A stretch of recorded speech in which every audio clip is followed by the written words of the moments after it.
Ladies and gentlemen, welcome back to the Ground and Pound podcast. The show, as always, we're hitting you with them elbows of knowledge. And we're finished in the apex, and as always, I'm joined by my co-host, Carlos. What's happening, Carlos? Absolutely nothing, brother. As I mentioned, all done and dusted in the apex. We had Josh Emmett taking on Lerone Murphy yesterday, and in case you missed it, we're going to go through here on the Ground and Pound podcast, giving you our reactions and breakdowns of everything that happened yesterday's event. And overall, Carlos, what did you think of the card? What did you think of the event? Were you surprised by some of the results? And what grade would you give it? Um, I mean, I think on our picks we did pretty good. I think we saw it the way it should have been, and we had a couple things that went wrong. Like I was kind of surprised how Sabatini came out and performed. Not that he's a bad fighter, I just didn't expect him to be able to dominate Joanderson like that. And I guess Martin Mm. Buday, he's to be happy with a victory that he got. He should be cut right now. I mean, you just went up against a guy who was that much smaller than you, and you actually had the nerve to raise your hands and cheer in victory. Yeah, I think he should be gone. But we'll get to that. It went the way I thought it was going to go. I went down with the ship with Frunza. I kind of knew that was going to happen after we talked about it. I went, yeah, I should have went the other way, and I shouldn't have gone. What's that little guy's name? Gurule. Gurule? Yeah, yeah. Although he's very solid. He's a solid fighter. He's actually not a dumb fighter. He's not a stupid fighter. But um, he got tagged. There was a huge speed gap that he had to try to break, and for some reason he stood in front of the in front of Osbourne instead of trying to mask a couple of shots and take him down early. And you get caught with that. So Mm. you want to play around with the speed. Sometimes you're going to get caught in. I kind of expected that. I just didn't expect it to happen the way it did. Yeah, for sure. And All in all, good night. some might even say he was feeling himself, just like Carlos is with his new Ground and Pound poster and his on-air sign that he's got back there in his new room, looking real good. And the Ground and Pound podcast is going to break down the entire card for you, talking about what we're going to go through as far as the highlights of the event. And as we move swiftly on to the very first fight, I'm going to ask Carlos what he thinks of this atrocity of a fight. What did you think of Vanessa Demopoulos taking on Talita Alencar, Carlos?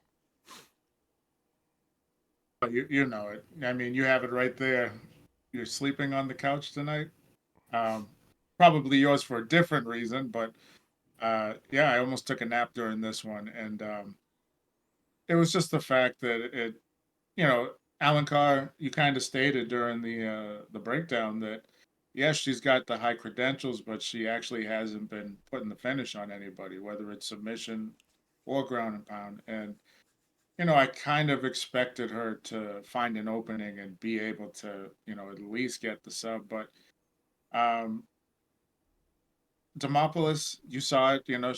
She looks like she has very awkward balance in her movements, and she throws wild, but didn't really try much to stay off the ground. I kind of knew she wanted to be on the ground, so that was no, that wasn't a surprise there. The only issue is if Alencar wants to actually make a name for herself, she's got to do one or two things. You got to start putting people out or choking them out. Right now, she has no urgency to do that. She's very happy just winning the decision, and it makes for a boring night. She just snuggled her for 3 rounds.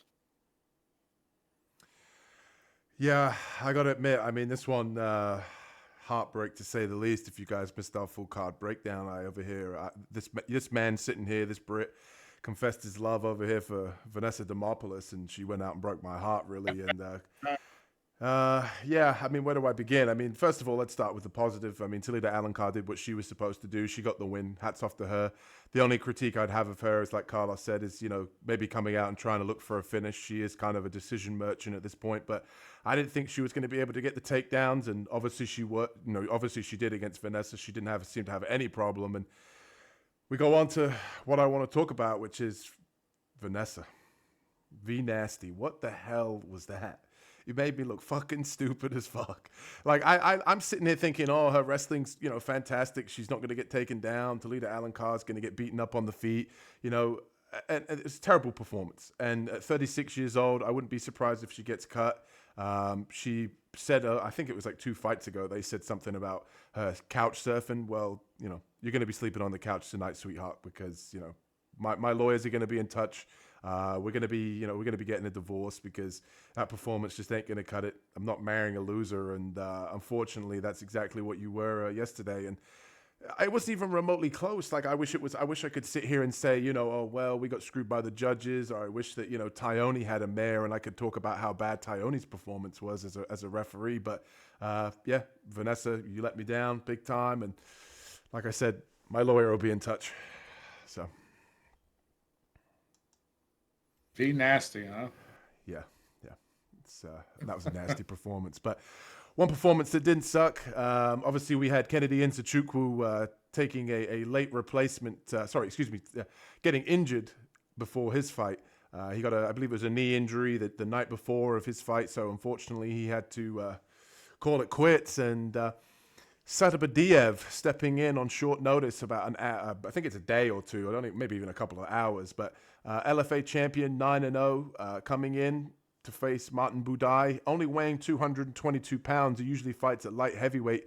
Carlos, I know that you had a pretty hefty opinion about this one, along with Buday's weight, a hefty opinion just like his. What did you think overall of the performance? What did you think of the fight? And did you agree with the decision overall? I mean, I agree with the decision. I thought he did enough at the end of each round to to get the decision. But that's the other problem too, is you did enough at the end of each round to get the decision on a short notice guy that you outweighed by about 60 pounds. Was it more than 60? I remember them talking on the show. Did they say that or? Yeah. I think they said Martin Buday weighed in about 280 pounds once he was fully hydrated, and Satybaldiev weighed 222 pounds. So it was literally about 60 pounds. So. Yeah, so basically he just used that weight to lay on him up against the cage, make him carry his weight, which is not a stupid, plan. And that's great strategy. You want to fatigue the other guy so you can, create openings and, cause problems to him. But, he still got tagged a few times. One of them buckles him pretty badly. At 220, I mean, yeah, you can hurt big guys with a shot, Tyson knocking out all sorts of guys. He was only 210, 215 pounds. So yeah, you have the ability to do that. And what's the name of the other gentleman? It just escapes me. Satybaldiev, yeah, Uran Satybaldiev. Okay. Satybaldiev, he did a great job. He came out, he's in your face, he's ready to go.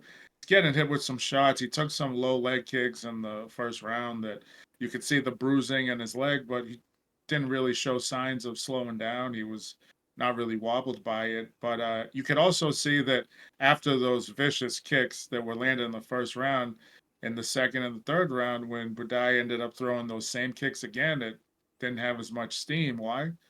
Because he's carrying all this extra weight. Now, it's great to have the weight advantage, but what good does the weight advantage do when it's just a bunch of fluff? I mean, I feel pretty disgusted having this little nuggety center that I got. And this guy loves carrying around all this pudge. You got to get rid of it, hit the weight room, do something, make it functional weight. Increase your power, increase your stamina in some way. You're fighting a guy on short notice who wasn't prepared for you, and you couldn't put the hammers to him because you weigh too much. You have to move that mass around as well. Like I said, he had the nerve to actually put his hands up and cheer for this at the end, and it was kind of a disgrace. If anybody needs to get cut, it should be Buday. Yeah, I mean, I agree with your sentiment with Buday. I mean, it's a little bit embarrassing, but I've never really thought too much of him anyway, to be perfectly honest with you. And I was kind of happy that, in some respect, that Kennedy ended up pulling out of this one, because this one actually ended up being a much better fight. I think we would have got with Kennedy and Buday. To be honest with you, I mean, Buday's main skill set is hold you up against the fence and kind of hug you and stomp on your feet for a decision. So I think we ended up getting a better fight from a fan perspective. So that is one plus. And to be honest with you, Satybaldiev impressed me in some respect. You know, taking it on a day or so's notice, fighting up a weight class, a much bigger guy. You know, his stock doesn't necessarily decrease. If anything, I think it increases. And I said to Carlos before we went live, I think that he's actually going to be a problem at 205. If you look at the 205 division, you look at the heavyweight division, you don't necessarily have to be all that skilled or all that good in order to rise through the ranks. And the guy can wrestle. I looked at tape on his last fight before just to see if I was going to bet on him or how interested this matchup was going to be against Buday. And he's impressive, man. He brings it. He's tough. Like I said, he does train with Morton. Is it Uran, or I forget? I'm probably butchering that name, but fights just like him, basically. He just comes forward constantly, forward pressure, constantly swinging bombs, constantly looking for a finish. And he's somebody I think that people should keep an eye on. I mean, at the end of the day, if he's got the balls to step up and go to heavyweight on one day's notice, he's definitely somebody that Dana White's going to be able to call on for at least an exciting fight. So hats off to him. He did what he was supposed to do. But as far as Buday is concerned, I mean, like, as a performance, as a heavyweight, it just goes to show you how bad the heavyweight division is in the UFC. I mean, we've said it time and time again about, you know, the non-ranked fighters, the guys that are just big bodies. And that's all Buday is. He's just a big body. I agree with Carlos. I think he needs to really take a look at himself in the mirror as far as, you know, his physique and what he's doing with his career. It's not functional weight, you know, like he said, when he's moving in there, and he moves fairly well for a big guy in the first round. He just can't sustain that purely because of all the extra mass that he has. So instead of walking around at 280 and cutting 15 pounds to get to 265, maybe you should be looking to cut down your actual body weight walking around to 265 and just walking around and fighting at that weight. I think that would be a better move for you. And overall, I thought this was one of the better fights on the card. Was fairly happy with it overall, but it just goes to show you how shitty the heavyweight UFC roster can be in 2025.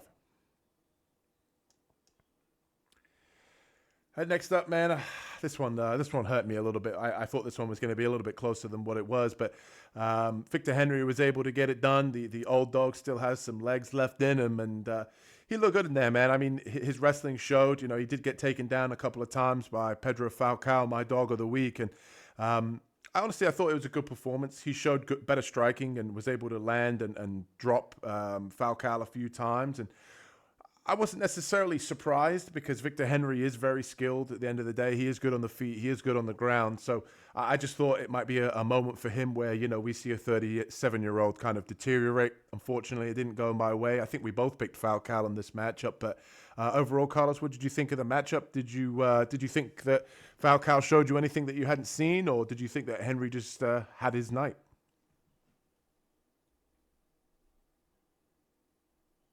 The only thing that he's shown me that I hadn't seen yet was he's pretty game to mix it up on the feet. You know, I think he had to do it out of necessity. He didn't really have a choice, and you know, it also showed how, you know, how unskilled he is. Like he was using his lead hand, which is great because that's the number one thing they tell you. You know, use your lead hand and then, you know, throw the bombs with your rear. But he didn't really get to that factor because his left hook was his big shot of choice, and he just jabs. He probably should have went to the kick a little bit more often, but you know, Victor Henry was starting to notice that early, and he was picking up his leg and, you know, getting it out of the way before the damage was coming through. So, you know, that got rid of that option.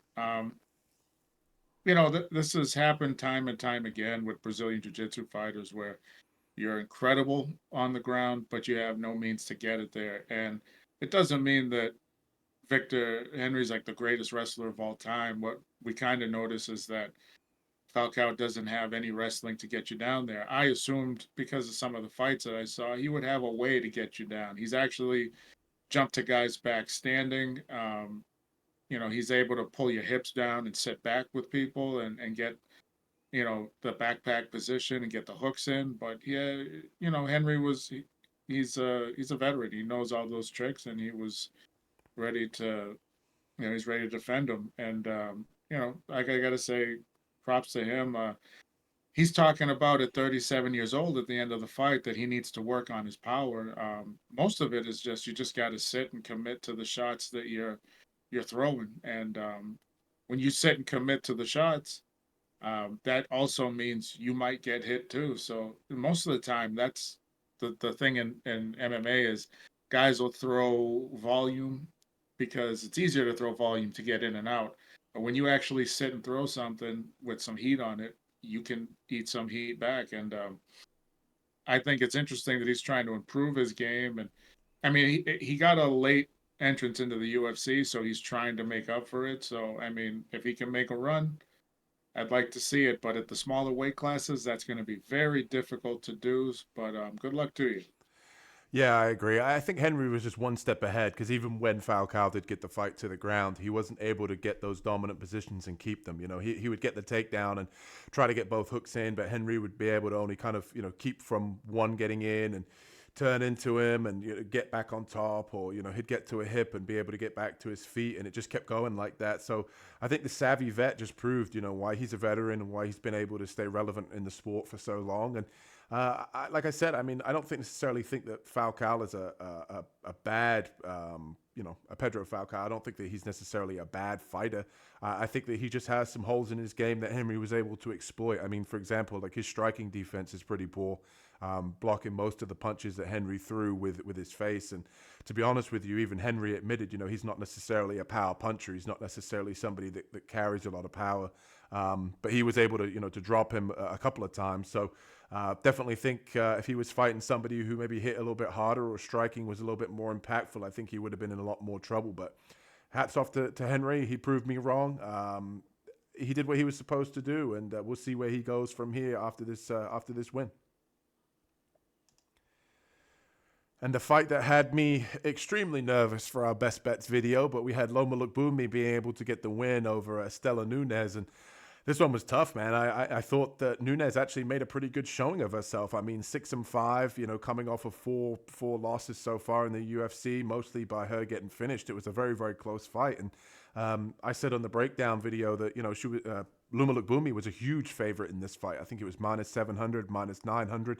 And it just goes to show, I mean, we could have potentially have seen a huge upset here, but I thought Nunes showed herself some toughness. She showed in some striking ability, some grappling ability in different spells of the fight, and Loma looked decent, but I think that she just kind of took a little bit, took a while to get going. It wasn't until sort of the third round that she kind of put her foot on the gas and kind of took the fight away from her, but it was definitely a lot closer than I expected. But Carlos, how did you see the fight? What did you think of the fight, and were you surprised at all? Oh yeah, I was surprised. I think from what I saw, I'm not sure if it was 0-4 and 0-6, but that's what Estela Nunes was. And you didn't expect this kind of performance, but what you hear is the fact that as a kickboxer mostly, although her grappling did look pretty solid on the ground, she looked like she had good top pressure um, in her position from side mount. She is always controlled on the ground too in some of her losses. So I don't know if that's just something in her game that's lacking that she just didn't decide to take care of, but it also showed in this one where Lookboonmee was able to get her on the ground.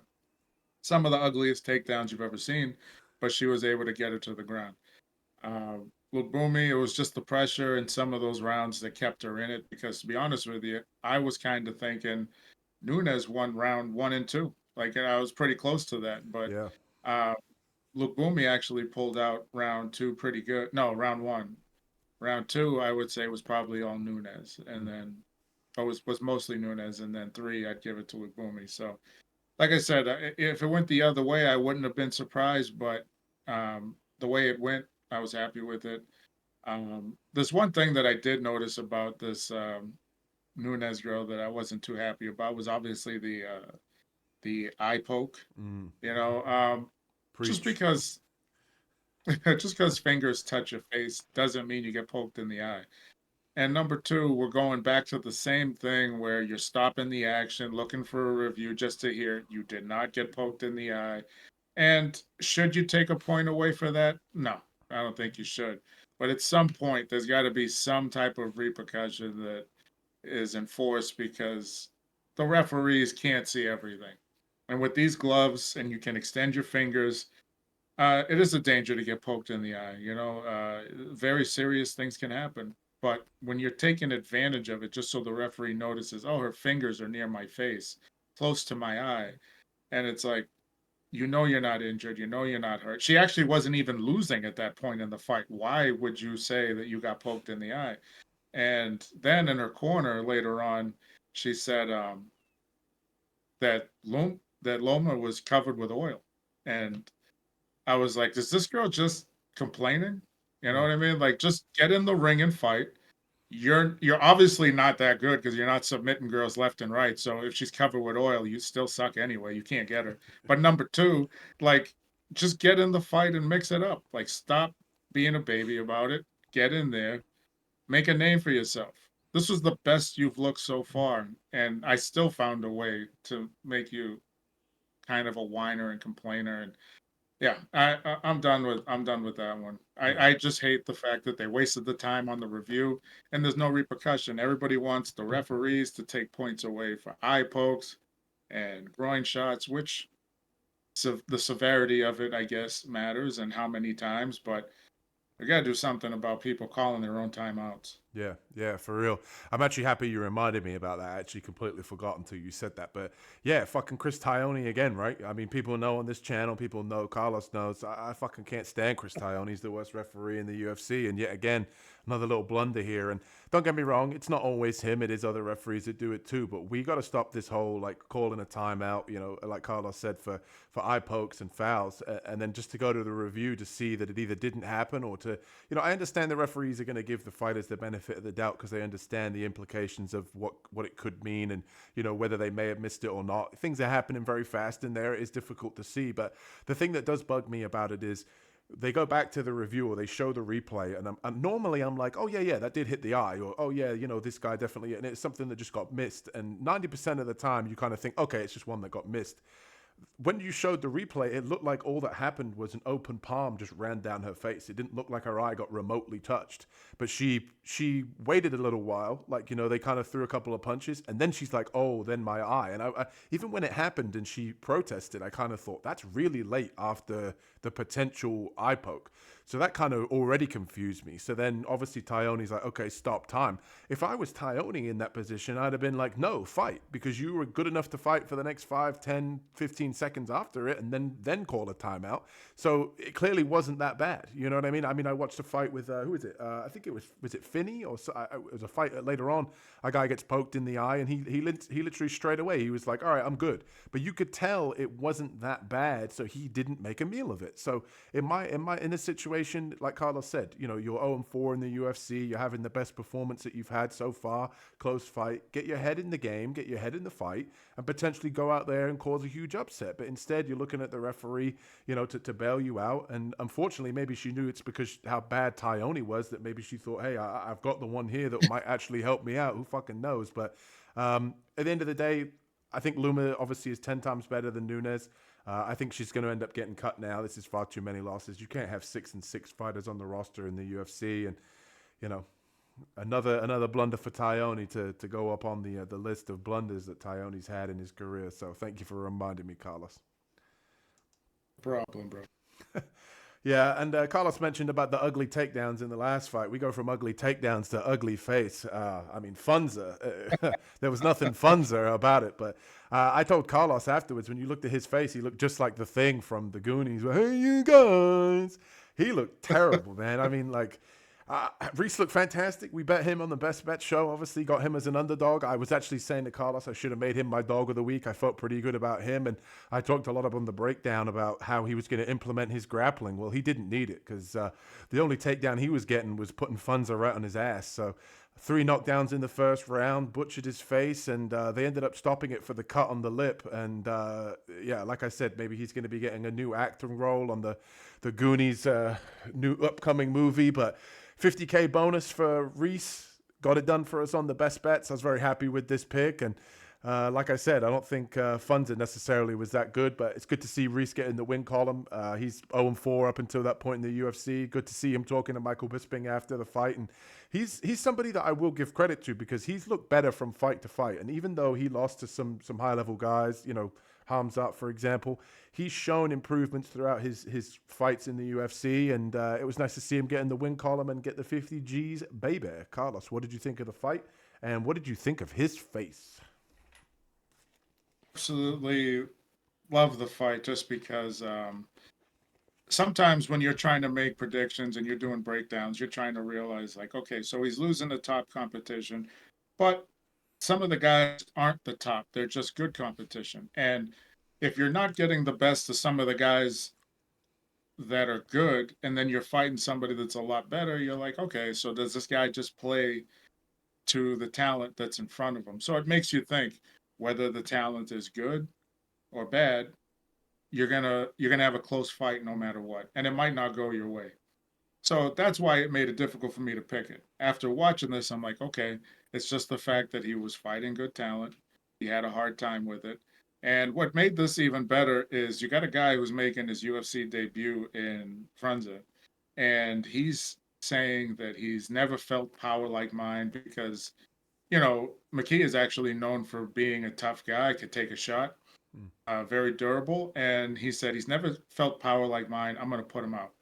Well, he landed it. He landed a couple of good shots on McKee, and it did absolutely nothing to him. So I was very happy about that. In saying that, what's even better is his next comment was he doesn't have the type of power to hurt him. And as you could see, not only did he hurt him, he dropped him, he blew his eye up, and split that lip pretty badly. And that's actually what ended up stopping the fight. So I'm very happy for McKee getting the victory. If you're making your debut, it is great to have confidence, okay? But there's no need to be like, I don't know. There's no need to be, I guess you could say overconfident or arrogant is more like it, because to feel that you had the power to go in there and hurt somebody, to me, I just don't feel that way. I've been in some fights here and there, and I put out a lot of people. But the fact is like I never think I'm going to be able to do it. You just get in there and you get angry and you do it. For this guy to get in there and think that he hits harder than anybody else that McKee's ever fought, and you hear the names of the people he fought, just the arrogance in that. I love the fact that he had his little slice of humble pie, and I hope he gets better from it. Yeah, good point. Good point. And I said on the breakdown as well, I thought Rhys was going to come out and implement a grappling game plan after watching tape on Frunza, but turns out that the best takedown is the right hand. I thought that there was a couple of times where they were going to stop it after the second knockdown. So after being knocked down 3 times and we saw that eye, we saw that cut, I was like, oh yeah, this is heading south. But I said to Carlos before we got on, I like the fact that Rhys showed composure in there after the first knockdown. He swarmed him, but he didn't swarm him, in a manner where, people gas out and kind of blow their load in fights. He showed his ability to stay composed in there, looking for the shots that already hurt him. And overall, I thought it was a pretty veteran, savvy performance from Rhys McKee. At the end of the day, he was able to get it done. And one of our best bets hit as the underdog. I wish I made him my dog of the week now. He didn't need the takedowns, baby. 50 G's in his back pocket. Good for you. And that brings us on to pretty much exactly what we thought. We had Dione Barbosa being able to get the win. First round submission. She came out and tested out her striking, which Carlos and I have talked about many a times on the show and in private. Sometimes some grapplers like to come out and test out their striking that they've been working on in camp. And, just to overall, because of the matchup that they've got, they feel like it's something that they can do, even if it's in the first round and then going for the grappling or implementing their grappling later on in the fight. But her striking looked decent. She's got some fairly muscular build, great grappling, great judo. So she looks like she could definitely be a problem in the division. And to be honest with you, Belbita, what has to be said? She gets taken down, she gets submitted. It's like you already know that was going to be there. And the way that I looked at this performance with Barbosa was like, she knew that she could at any moment just get a takedown and submit her. She knew that was there. So at any moment she could just press that button and end the fight. I think she just was like, hey, let me test out my striking. Let me feel this out. And ultimately she goes home with a bonus. She gets it done. And yeah, she was one of our legs in our parlay. She got it done again over on the best bets. So pretty good performance from her. Did exactly what Carlos and I thought that she was going to do. But what did you think of the fight, Carlos? And were you impressed by her striking skills that she showed before the takedown? Um, well, Belbita was actually giving her a little bit of problems on the feet. Not to say that she was hurting her, but she was disrupting her ability to land clean, and that just goes to say that she's got some work to do standing up. She's not wild. She doesn't sit on anything. She looks like she should hurt somebody with a punch or a kick or anything, but she doesn't have that snap to do it. So over time, you learn how to put your weight down on shots, and hopefully she'll pick up on that. Everything else went the way we thought it was going to go. Once she was able to get that head and arm choke, she put that squeeze on her, and it was over. I still love the fact that that other girl said, I don't really expect to win," and was talking about her future endeavors. So I mean, um, not laughing at the fact that you lost. I just think it's it is what it is. It's interesting that you have to do something and just fight out the rest of your contract, and now you're ready to say goodbye. You could always leave without taking punishment. Mm, mm. There's nothing wrong with that. Yeah, it made this pick pretty easy for me and Carlos when we're doing a full breakdown and we watch an interview pre-fight and pre-event. When the woman basically just comes out, Belbita's sitting there and she's just like, "Yeah, I don't really, I don't really think she basically said she doesn't think she's going to win." So that made that pick pretty easy for us. And the famous words of Homer in The Simpsons, "You're cut." So she's definitely getting cut. I think her contract ended. I think there's a few fighters on this particular card that are probably going to be cut. As it was the last fight on their contract, and I definitely think Belbita is one of them. So hats off to Barbosa for getting it done. She just made us look like we were a lot smarter than made us look a lot smarter than what we really are. And I can't even form syllables today. Proves my point. And speaking of stupid, this is the one I got to sit up for. But we had Robert Valentin taking on Finney.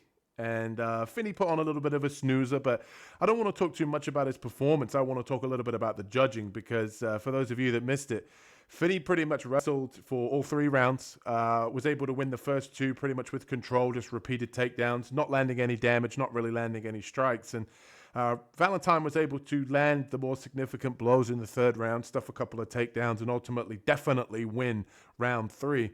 But one guy, Tony Weeks, who the broadcast team said was a boxing judge, scored all 3 rounds for Robert Valentin. And this shit just can't continue, man. I think, Tony, you need a week off because there's absolutely no way that this scorecard can be correct. And this is the type of thing I think holds back the sport. I talk about it on many times that, if we're going to look at the judging, we got to keep it consistent. And this is a problem. Robert Valentin clearly won the 3rd round. I gave Finney round 1 and round 2. That to me is a very easy scorecard. And all right, you can argue that, the grappling didn't have any damage, but it was just rinse and repeat. He won with control time and pushing the pace with the wrestling. But as far as the performance is concerned from Finney, I think that he's got to look to do a lot more. He's got to look to do damage. And I actually texted Carlos during the fight and said this is the exact reason that Dana didn't give him a contract when he fought for the first time on Contender Series. And I mean, if he wants to move up the ranks, if he wants to have, butts in seats that actually want to come along and pay attention to him, he's got to do more, man. At the end of the day, it's a fight. It's not a wrestling match. The guy's built like an absolute refrigerator. Like the guy can, really, really wrestle. He's got some skills. But, if he can't put butts in seats because all he wants to do is clinch, then, what is he going to do as far as, moving along in the UFC? And Robert Valentin, obviously, he was, outstriking him in the 3rd round when Finney was getting tired. But I don't understand the judges' scorecards. Maybe Carlos can make some heads or tails of it for me. But what did you think overall about the scorecard, Carlos? What did you think about the performance overall? Well, when it comes to the scorecard, that's absolutely ridiculous. Now, I gave Valentin the third round. The third round was pretty much like every other round as well. Mm. So if you gave the third round to Finney, I would understand that too. He took him down, he controlled him, but Valentin was able to get up earlier and do some damage. Then he got taken down. So the fact that you're scoring it for Valentin means like you're not valuing the takedown and you're not valuing like octagon control. And that's the interesting part about it is like they gave it to him based on damage. So that's why I gave him the third round because he was trying to make this a fight, and he actually landed some decent shots. Uh, Finney has got to do something like you've either got to go take some jujitsu, which I'm sure that he's been learning it, and you got to try to finish the fight that way, or you got to try to finish the fight with some ground and pound, or make it worth the while of the crowd. Not because we need it, you know what I mean? Like, this is you in the ring, this is your life. It's because you need it. Because if you don't do anything any more exciting, once your contract's up, you're gone. You know what I mean? So you got to learn some stand up. You got to learn some jujitsu. You got to learn some ground and pound, and you got to make something different happen. This is not because we're bored. This is because if you want to make a career of this, this is the only way you're going to stay employed. Um, at the height that he's at, he's built like a tank. He can obviously learn how to throw a punch. He can learn how to throw some kicks. He can learn like submissions. Duran win basically better wrestling credentials than this young man, and probably a little shorter, or maybe the same height. I'm not sure. He was looking to throw some bombs and then get some takedowns at least. Problem is when you're fighting someone the height and size of Valentin, and you're the size of Valentin but not the height, that creates some problems. So Wynn was getting, he was getting hit on the way in a lot. He was getting hurt in his fights. And I don't know if he was doing that because that's just how he likes to fight, or if that's how the UFC was telling him you have to fight. You know what I mean? But he didn't try to go in there and snuggle his opponents and wrestle him to the ground. He was trying to make a fight out of it. I don't believe Finney is going to go very far if he continues to fight this way. When it comes to the judging again with this Tony Weeks guy, like I said, I've taken those classes too, where you have to sit in and they put some MMA fights on, and you got to tell them submissions, and you got to tell them positions, you got to tell them who do you think won that round. They'll give you some difficult matches or a difficult round to judge, and you have to say who do you think won that. And he had to take the same classes too. So it's not like he doesn't know, but I feel like sometimes you get some boxing heads in there and they feel like they don't have to respect the sport. They're just there to collect their paycheck and then just walk off. These are people's lives. Like they're getting injured, they're training hard. You know, if you don't want to be there, that's okay. Just give the seat to somebody else. But if you're gonna sit there and you're gonna take the money for it, at least watch the fight. Don't just write, oh, I like this guy. He's got red shorts. 30-27 for Valentin. You know what I mean? I don't know what made him write that, but that guy did not win every round. Yeah. Yeah. I don't know. It's just an embarrassment. There's got to be some type of punishment. It's actually funny as well because it's so bad that it like defines like logic. Like even if you look at the criteria and you say, okay, damage is the first thing, it's like it is, but then that just tells me you don't know what you're doing when you're looking at it. And the thing with MMA, and I've said this many times, if you want the sport to progress, you have to start holding these people accountable. Like you have to start calling them out. And my issue is that the way that you handle it is you just don't let him referee another MMA fight because he clearly doesn't know what he's looking at. And the thing is, like Carlos said, is that to us, it's like, okay, I always get the comments or I see people saying online things about like, oh, well, it's because people have money on the fights. That's why, people take it so seriously. Well, at the end of the day, if you remove that, it's still somebody's career, how they feed their family. And, they put all the time and effort and injuries, like Carlos said, into it just so that then they can get screwed over by some guy who, like Carlos described, just likes the color of somebody's shorts. So, They need to clean it up. It needs to be taken seriously. I like to see Dana in the UFC really hit at this because I think it's going to stem from people who actually have some say within, people that can actually be listened to. Because I think sometimes when we sit here online and we talk about these things, people don't take it seriously, or they say it's a hidden agenda. This person's just gambling on it or whatever. They need to take it seriously. At the end of the day, it's what's holding back the sport. And 30-27 is a fucking joke. Tony, get the fuck out of the sport. Done with you. And hopefully you can take Dione with you. Well said, brother. Well said. And on a more positive note, something that we did like to see, Osbourne getting back in the win column, probably with the finish of the night, if I'm being honest with you. Swift left hand, 50K bonus for him, which was good to see. Celebrated with his corner afterwards, and I have to admit, I was kind of surprised. I don't want to say surprised because we always know with Ode that he does have speed, so he can always land. He's always liable to get a finish. 2 knockdowns in his last 2 fights now. So we know that. But we both said on our breakdown, that he is liable to be taken down. And after that first round where Luis was able to get the takedown, I thought, here we go again. Ode Osbourne laying on his back again. He's probably going to get submitted here or beaten up on the ground again, but he was able to pull it out, man. Second round, he was able to get that left hand finish, 50 G's in his back pocket, back in the win column. Good for him. I think he's talented. I just think he hasn't been able to put it all together in spells, especially against wrestlers, but he was able to do it here. So hats off to him. One of the only finishes on the card, so good for him. Carlos, what did you think about the fight? Did you agree with the stoppage? That was what I wanted to ask you as well. Did you agree with the stoppage in this one? I agreed with the stoppage because at one point you could see like his forearms were on the mat and he was just getting hit to the side of the head. But he's a tough kid and the rest of his body didn't go limp. When he went down, I was just getting nervous that Ode was going to walk off. I thought we were going to see another Jalen Turner, Moicano event. So I was like, get back on him. But yeah, he did. He ended up doing it and then getting the stoppage, which I was happy with the stoppage. The fight itself, once I saw the takedown in the first round, I was kind of like, that was a very easy takedown that he got to. And I go, he can do that whenever he's ready to do it, which is why, I thought Ode would win, but I was leaning more towards Gurule because of his wrestling credentials. Second round, he decided to play with him on the feet a little bit more, where he should have just went back to work, threw a couple strikes possibly to get closer, back him up against the fence, and then go for a takedown. But he didn't do that, and he got caught. And, these things happen, and hopefully he learns from it. I think he's going to be pretty good in the division. He's definitely got one issue is that he's not as fast as most of the guys in that division.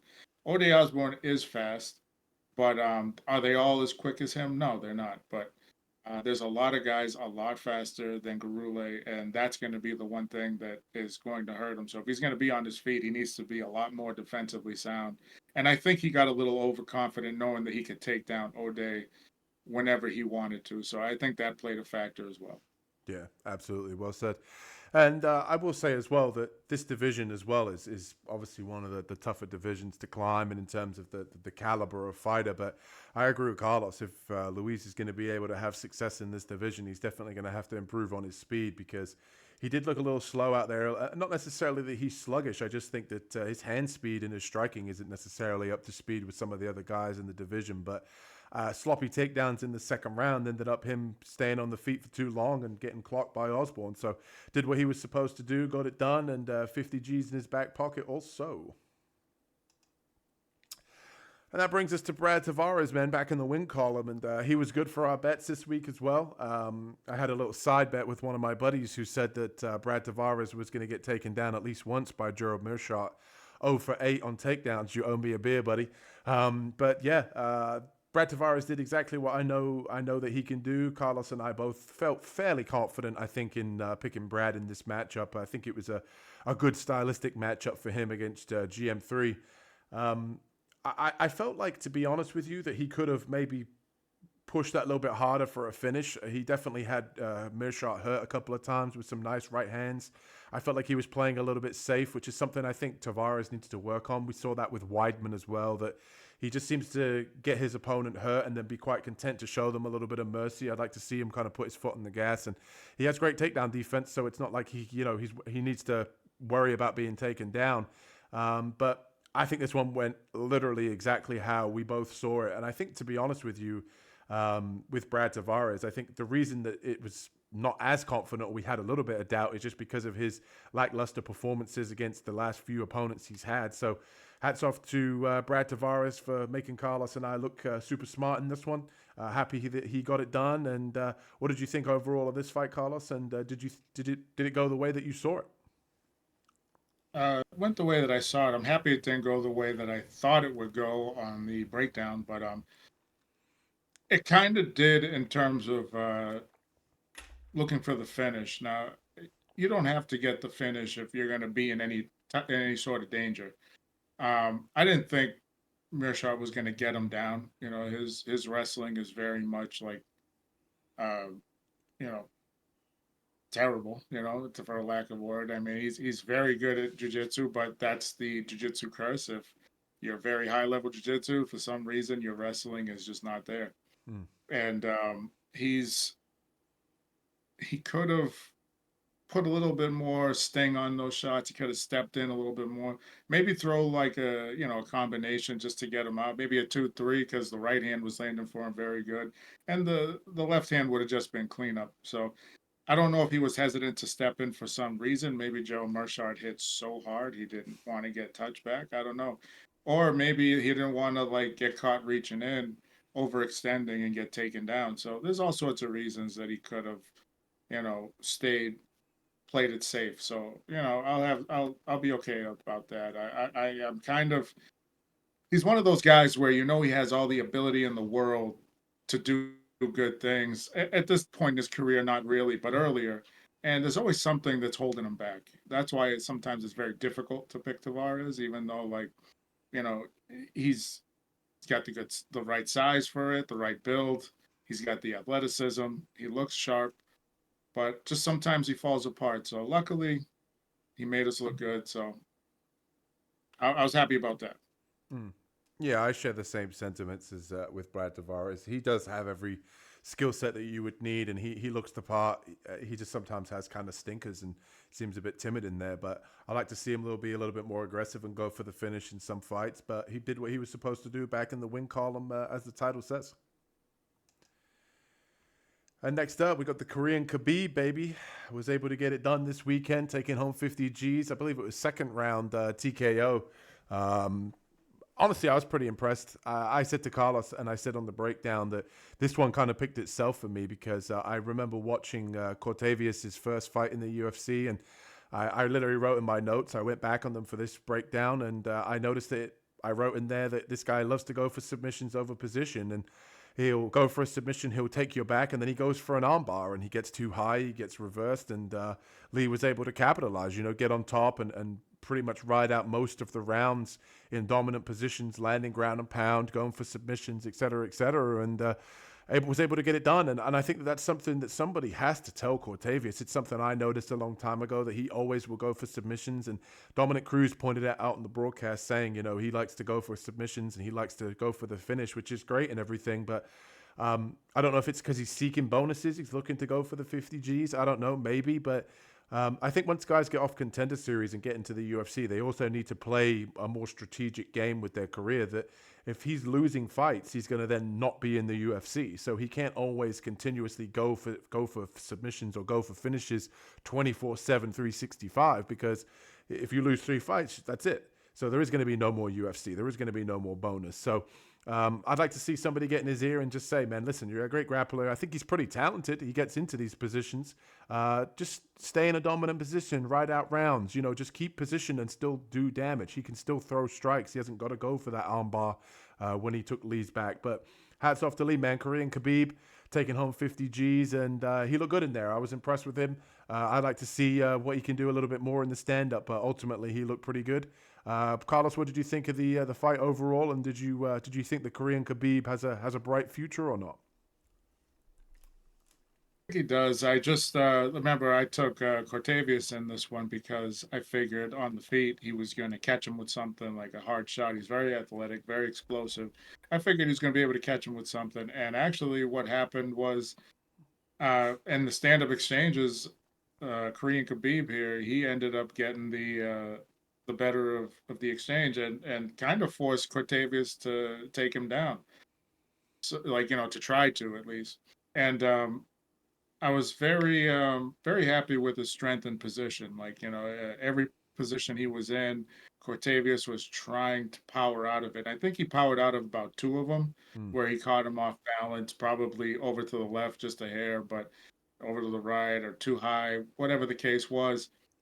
Two times he used power and his explosive ability to get out of it. That's not how you get better at the ground. You got to be just like Chang Lee here, and you got to be able to, uh, you know, have be strong in every position on the ground, be strong on the back, be strong, like, when in transition. And, sooner or later, you're going to run to somebody that has the explosive ability and the power to sweep you. Problem is they're probably only going to be able to do it maybe two times, three times in a fight. And then they're back to square one when he gets reversed and he's back on the ground again. And that's pretty much what happened here. I think he's got a lot of upside. Cortavious, on the other hand, I think he's got a lot of talent. He just needs somebody to help him put it together because, you're fighting someone like Gaston Bolaños, and you're going for you're jumping into arm bars and you're jumping into submissions and you think you can get it and you lose position. Bolaños is not going to keep you on your back, but the majority of other guys will, especially someone like this. And you can't allow yourself to just give up position and put yourself in a nasty spot just because I think I had an armbar. I think I could have taken his back from there. Well, if you don't, now you're fucked. Mm. Um, Hopefully he learns from this too. And this was a great showing for Chang Lee. Yep. Chang Lee, the Eagle, getting it done, baby. The And that moved us right to the co-main event. And if you haven't already, people, and you're loving the content, hit that like and subscribe button, as we always tell you. Help this channel grow. And one fighter that I've been impressed with that I do feel like is growing is Pat Sabatini. And I was pretty impressed with his performance in the co-main event against Joanderson Brito. I think his ability to get takedowns, but not just takedowns, but just be the step ahead in the grappling, using his control on the ground. And I said to Carlos and I said to a few of my buddies about this matchup that the betting line to me just seemed like a little bit of a trap. I felt like a lot of people were picking Joanderson Brito this week. I felt like they saw, the past fights of Pat Sabatini. They questioned his chin. They said he's chinny and Brito hits pretty hard and is super aggressive. And they did the 1 + 1 = 2. But Pat proved them wrong, man. I mean, he looks phenomenal. I'm going to go out on a limb and say we could be looking at a future champ here. I think that he'd look really, really good in this division if he's able to implement the grappling game plan. Even in the striking as well, even though he didn't necessarily show a whole lot of his striking, and obviously we know where his bread is buttered on the ground. He uses his striking well in order to set up his shots, and that's what I like about his game plan is that when you see guys that can grapple, they can't actually strike in order to set up their grappling. That's one of the things I noticed. He'll throw the overhand to go into the double leg, and he had Brito pretty, as you can see on the image left of your screen, that he had him eyes wide open, kind of looking like, oh shit, I don't know what to do here. And every time Brito got back to his feet, whether it's threatening with a guillotine or being able to get to a hip and get back up, Pat was able to take him right back down. And I was impressed with his performance. I felt like it was a little bit of a trap and it was too easy. And it just goes to show you, man, I don't know if his chin is healed up. I don't know if his chin is, it was just a fluke in those particular fights. But when he's on form, man, Pat Sabatini is somebody to watch out for. So I'm going to ask Carlos, are we looking at a future champ here? And what did you think overall of his performance? I thought his performance was great. This was pretty much a flawless victory, but I don't think future champ. You know what I mean? Like he's good. He's very good, but future champ, no. There's a lot of holes, and that's why people say that he's chinny because there's a lot of holes to hurt him. Like, yes, he has good wrestling, but so do some of the upper echelon guys, and he's not going to get those takedowns as easy as he did here, which I was very surprised because Joanderson Brito's very good at takedown defense. But then I had to think about that after the fight, and I said, what made that fight with William Gomez so close that it actually came out to decision for Gomez is the fact that he was able to take him down pretty easy, and I should have thought about that, thinking about Sabatini's wrestling ability, able to get him down a lot faster and a lot easier. But the other thing too is that you've got to come through the storm of Joanderson Brito. Like he's going to throw kicks, he's going to throw knees, he's going to throw these bombs. And when you come in, I didn't really expect Sabatini to do so well coming in. I thought he would probably try to shoot and then blindly get hit with a flying knee or something, but no, he did. He did a great job, and you can have performances like that. Yeah, you'll be up at the top in the top five at some point. But with Sabatini, I just don't think he has that focus to do it every time. I think that something can get exploited. He's very good, but there's some guys that just have it, and maybe they have his number. But I would love for him to prove me wrong because that was a great performance, and I wouldn't mind seeing if you can win like that every time. I wouldn't mind watching every week. Yeah, yeah, it was a grappler's delight, man. I think he definitely showed that he's levels above most people on the ground. I mean, my only criticism would have been nice to get a finish to stamp off the good performance. You always want to be looking for the finish, as we mentioned in the Torrez and Finney fight. But yeah, hats off to Pat Sabatini. He looked good in there, and it just goes to show, man, that tape study does help because Carlos actually mentioning about the Gomez fight with Brito that I forgot all about that when Gomez was able to take down Brito repeatedly, even though I did think that Brito still won that fight over in France with Conspiracy Corner, as you're aware, Carlos. Yeah. I did feel like that was actually a good point that you made. I forgot that Brito was being taken down super easy, and one thing we know about Pat Sabatini is he's going to be putting people on the mat when it comes to his takedowns. So, yeah, hats off to him. Looked fantastic. I'm excited to see what we see from him moving forward. And that brings us to our main event. We had Lerone Murphy taking on Josh Emmett. And honestly, I was kind of a little bit surprised about the boos in the Apex, man. That's what I wanted to talk about. The miracle. I felt like he won. I'm going to ask Carlos what he thought on his scorecards. I had Murphy winning. I did not think it was a robbery whatsoever. I felt like people were just unhappy with the fact that they either maybe bet on Emmett, those fucking degenerates, man, or it was the fact that they wanted to see a more bloodthirsty fight. Like they wanted to see both guys trade in the pocket a little bit more. But Emmett was, walking him down, looking to exchange. He was able to corral him a couple of times up against the fence, but he was just throwing hooks and didn't necessarily, land anything that was that substantial. And most of the damage that was being done was with Murphy's elbows. We saw Josh Emmett's head was bust open a couple of times. Murphy, overall, I feel like he, flawless victory. He did what he was supposed to do. I can't, discredit the performance. Fuck the people in the Apex. That's what I say. At the end of the day, I mean, he did what he was supposed to do. Not every single fight can be a bloodbath. That's what they put guys like Johnny Walker on the card for. Murphy, at the end of the day, man, he fought on the outside. He threw the kicks, and at one point, Carlos and I were actually saying about how we thought that Emmett's knee might have been compromised from one of those oblique kicks, which we both picked up on, and some of the body kicks he was landing, he was wincing. So I definitely think some of those shots probably resonated with the judges. And even though Emmett was able to land even a few times, Murphy did a good job of keeping his hands up. They were bouncing a lot off the guard there, and Murphy did double him up in significant strikes. So onwards and upwards, man. If you believe in miracles, then I think this guy's going to go far. 16-0 now. I don't necessarily know if he's going to be able to win the belt, but he looks impressive to me. And so far, he's looked good in the UFC. So hats off to him for getting it done. Fuck the people in the Apex. Fuck the haters. And yeah, Murphy got it done for us as well. And our confident play for the best bets, making us some money on the channel. Carlos, what did you think? Did you have Murphy winning it? And what do you think about the haters in the Apex? I had him winning it. Yeah. Like we talked about, you actually had saw the fight before me. I actually fell asleep last night while this was on. Sometimes this old man's got to go to bed pretty early. I tried to stay up late, and that's what I get. But I watched it, and I thought he won. I didn't really think there was should have been a split decision. I didn't think that it was so close that it was wrong.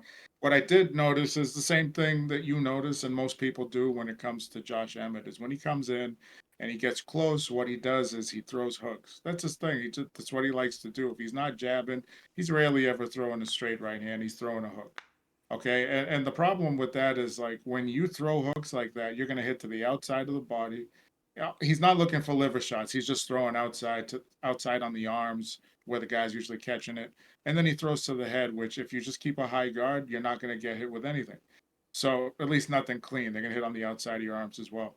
And the fact is, he didn't really throw too many kicks, so Laurent's legs weren't being compromised. His movement was sharp throughout the entire fight. When you throw and you hit the guy on the outside of his arms, like that's not damaging blows. That's his defense blocking your shots. So it looks great for Emmett because it's aggressive, but he's not really doing anything. No one's getting hurt. The other thing is, like, I think I gave him that round just for the slam, although, to be honest with you, I felt like Laurent did very good in every round to win. Like, I know I gave Emmett 1 or 2, okay? I'm being generous saying 1. But I thought Laurent did enough where he's outside. He's kind of pop-shotting with his jab and his right hand. Was he righty or lefty? I'm trying to remember. Anyway, and he did a lot of work with kicks to that leg, and also the oblique kick did a lot of work to it. So, and he was ripping kicks to the body as well, which is, you could see the grimace in the slow motion as we were discussing. Like, so those kicks had a good effect on Josh Emmett. The other thing too was that Emmett's wrestling was pretty much moot because besides the slam, like what else did he do? Like he attempted a takedown, but he didn't really get it. And then he attempted another takedown another round and he didn't get it either. So if someone can explain to me what Emmett actually did, like I would totally be willing to be like, okay, yeah, he did win. It was an upset. But no, I think the judges got it right. Hopefully Tony Weeks was sent home by then. But yeah, I thought Laurent did a great job. And with Emmett, the booing in the crowd, like I said, is probably somebody that had money on him, or his family was there, or his friends, because it's the Apex. He's a California guy. A lot of guys probably there that like him. They're his buddies. But I think everybody knew because as soon as the decision was made, everybody was cheering. But when Laurent got on the mic, that's when the booing started. So the 12 people that stayed behind were just booing as loud as they can, and that's probably it. Yeah. I don't think anybody thought that was controversial. If in any point I'm watching a podcast this week and they think it's controversial, we'll discuss that too. But other than that, I think it was the right call. Yeah, maybe Emmett hired Tony Weeks and he showed up for the wrong fight. Maybe that's why he was disappointed. But yeah, ultimately, man, the miracle got it done. I'm looking forward to seeing what's bright future for him and what he's able to do in this division. And Emmett at 40, man, I mean, I don't know how many more opportunities he's going to get. I mean, he's going down in the rankings up until this point, and I don't understand what the degenerates in the Apex were looking at, but I think ultimately the right winner won. And that's all we got time for on the Ground and Pound podcast. Full recap. I feel like it flew by, but hit that like and subscribe button, as we always tell you, for more content here on the Ground and Pound podcast. And I know what you're thinking. You're probably thinking, hey, Aaron, why would I hit that like and subscribe button? Well, I'm about to tell you, because coming up, we've got a whole host of videos coming up on this channel. And on Tuesday, keep an eye out for the PFL World Tournament first round. We've got another set of first round matchups over in the PFL. We had the first video for the PFL go up on the channel last week. Going to look to do that again this week and keep that momentum rolling. We hit quite a lot of our picks. I can't remember the exact number off the top of our head, but we almost swept that card, which was pretty good. On Friday, as always, best bets video for UFC 314. Keep an eye out for that. We had a good weekend this week. We're going to hopefully keep that momentum rolling, make some money over on the Ground and Pound podcast. We like putting money in your wallets. And as always, the main event, the full card breakdown, Carlos and I do it every single Wednesday night, keep an eye out for that. We're heading to Miami this week with Volkanovski taking on Diego Lopes, and I'm excited for that one. Pay-per-view in Miami. It's going to be a good one. And hit that like and subscribe button so you don't miss out on any of the content. And before we wrap things up, Carlos, with your new room, new poster, new retro ground and pound poster, do you have anything to say to the people? Well, I hope you're enjoying the content, guys. Any questions or anything you'd like us to cover, just leave it in the comment section and we'll get to it. We'd love to hear the feedback, see if you guys like it. Hopefully, you guys are enjoying some of the setup we're trying to do and some of the information we're trying to share with you. And Aaron, he's doing a fantastic job. So thanks for putting this all together, brother. And that's all I got for the fans today. Yep, not a problem. One thing I will say, I am very jealous about Carlos's setup. As you can see behind me, I've got nothing there, but hopefully we'll get that sorted out. I got a feeling that Santa or someone's going to be paying me a visit soon for some background for me, so it's not so plain. But appreciate you guys tuning in. Stick around, keep an eye out for the content that's coming this week, and hit that like and subscribe button like we always say. And we'll catch you in the next video. Peace. Peace.